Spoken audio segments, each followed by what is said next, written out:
दरम्यान भाजपच्या निवडणूक संचालन समितीची सागर बंगल्यावर बैठक सुरू आहे। देवेंद्र फडणवीस, बावनकुळे, आशिष शेलार उपस्थित राहणार आहेत आणि थोड्याच वेळात सागरवर बैठकीला सुरुवात होणार आहे। भाजपच्या निवडणूक संचालन समितीची सागर बंगल्यावर बैठक होते।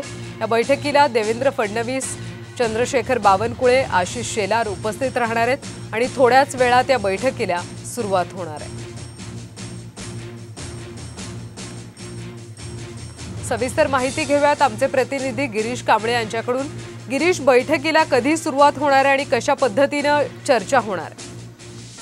आपण पाहिलं तर थोड्या वेळापूर्वीच या ठिकाणी बावनकुळे आहेत, प्रदेश अध्यक्ष, ते पोहोचलेले आहेत आणि आशिष शेलार देखील या बैठकीला उपस्थित राहणार असल्याची माहिती मिळते। त्यामुळे अद्याप तरी भाजपच्या निवडणूक संचालन समितीच्या बैठकीला सुरुवात झाली नाही असं आपण म्हणू शकतो। परंतु याआधी काही घडामोडी या ठिकाणी घडत आहेत। मंत्री आणि शिंदे गटाचे आमदार संजय राठोड हे सागर बंगल्यावर दाखल झालेले आहेत।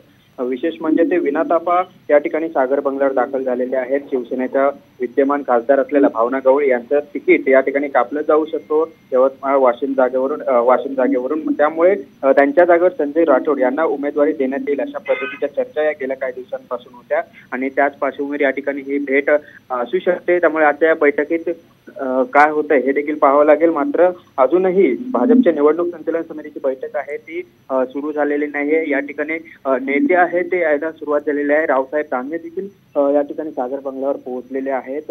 आशिष शेलार अद्याप बंगल्यावर पोहोचले नाही, त्यामुळे बैठकीला थोडासा विलंब होऊ शकतो। सद्यस्थितीत या ठिकाणी संजय राठोड। नक्कीच गिरीश, त्यामुळे कशा पद्धतीने बैठक पार पडते हे पाहणं महत्त्वाचं आहे। धन्यवाद माहितीसाठी।